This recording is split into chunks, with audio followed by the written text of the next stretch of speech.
ये 9 कहानियां हैं केवल एक ही कन्या की, किंतु भिन्न है। भिन्न होते हुए भी एक दूसरे से जुड़ी हुई हैं,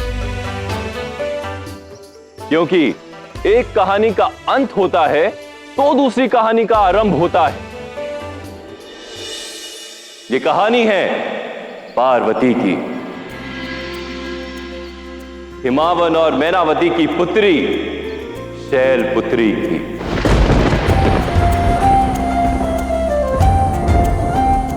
शैलपुत्री नवदुर्गा का पहला रूप, जिसने जन्म लिया मनुष्य के रूप में, किंतु थी वो देवी।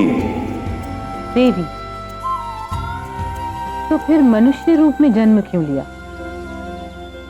उसकी क्या आवश्यकता थी?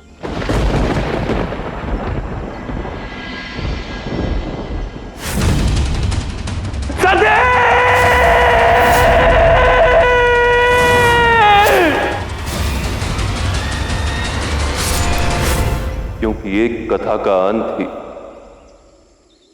दूसरी कथा का आरंभ बनना था। तात्पर्य? जैसे जैसे कथा की यात्रा आगे बढ़ेगी, आपको तात्पर्य समझ में आ जाएगा देवी।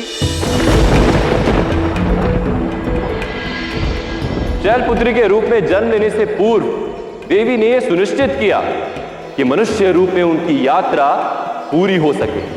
इसके लिए उनके होने वाले माता पिता को चेताना आवश्यक था। और जिनकी पुत्री के रूप में जन्म लेना उन्होंने चुना, वो थे पर्वतराज हिमावन और उनकी धर्मपत्नी मैनावती।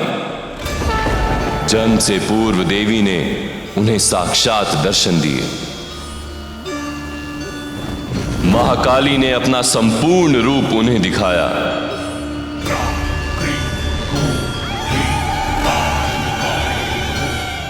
हे देवी, आपका ये रूप, ये तेज हमारे लिए अब तक अज्ञात था। कृपा करके बताएं देवी, कौन है आप? कौन हूं मैं?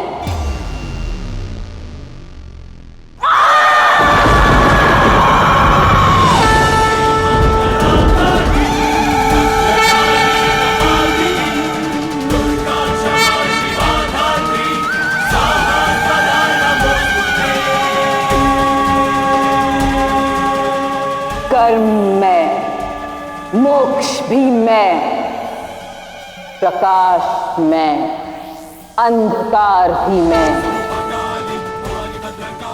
मार्ग मैं, लक्ष्य भी मैं, मोह मैं, त्याग भी मैं, कण भी मैं, ब्रह्मांड भी मैं।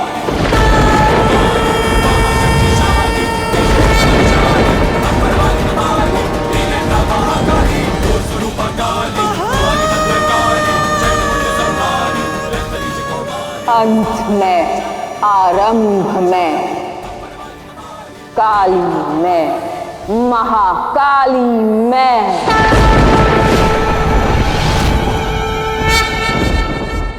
मैं शीघ्र तुम्हारी पुत्री के रूप में जन्म लेने वाली। इस जन्म का एक प्रयोजन है। आप दोनों को वचन देना होगा कि इस लक्ष्य, मेरे इस प्रयोजन को पाने के मार्ग में आप कभी बाधा नहीं बनेंगे। जो आपकी आज्ञा जगत जननी। और तब जन्म हुआ मनुष्य के रूप में एक देवी का, पर्वतराज की पुत्री पार्वती, शैलराज हिमालय की संतान शैलपुत्री।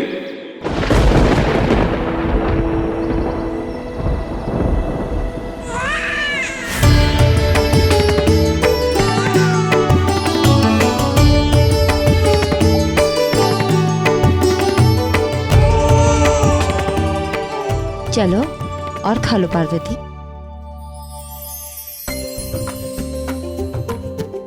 इतने से भोजन से क्या होगा?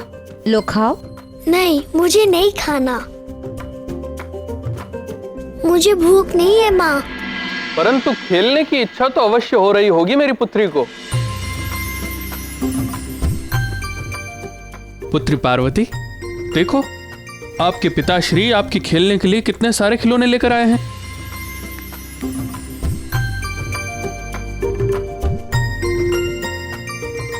पिताश्री। हिमावन और मैनावती के सानिध्य में पार्वती को एक आनंदमयी बचपन मिला, परंतु सब कुछ होने के पश्चात भी पार्वती को आभास होता था जैसे उसके पास कुछ नहीं।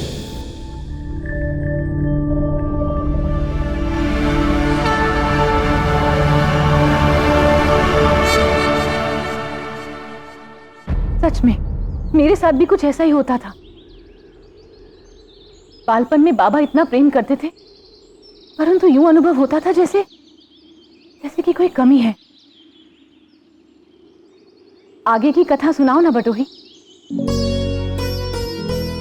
हाँ देव, सुनाइए ना। आगे तो केवल प्रारब्ध होता है। जो व्यक्ति की छाया बनकर उससे जुड़ा होता है, व्यक्ति अपने प्रारब्ध की ओर ना चल पाए तो स्वयं प्रारब्ध उसके पास चला आता है। या कहें कि कभी कभी व्यक्ति को अपनी ओर खींच लेता है। कितना सुंदर पत्र है।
उस पल उस त्रिशूल के समक्ष पार्वती के अस्तित्व का जागरण आरंभ हुआ। शैलराज हिमावन की राजकुमारी को आभास हुआ कि वो ब्रह्मांड की राजकुमारी है, शैलपुत्री।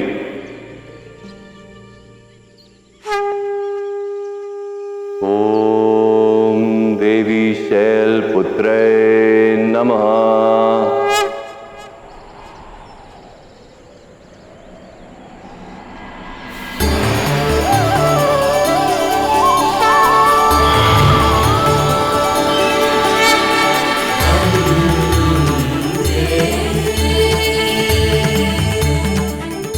शैलपुत्री की एक कथा एक सीख देती है कि प्रत्येक कन्या में एक देवी है।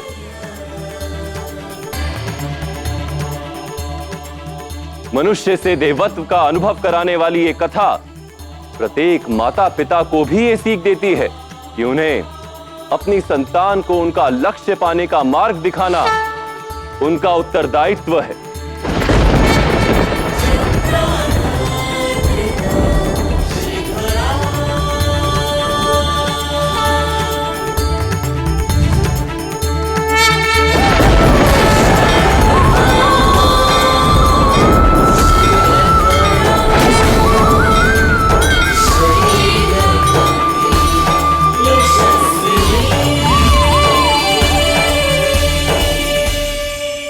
पार्वती के अस्तित्व के जागरण का पहला चरण आरंभ हुआ महादेव।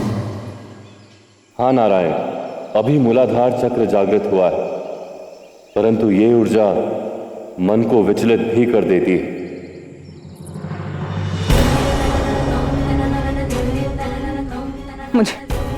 मुझे कुछ विचित्र अनुभव हो रहा है।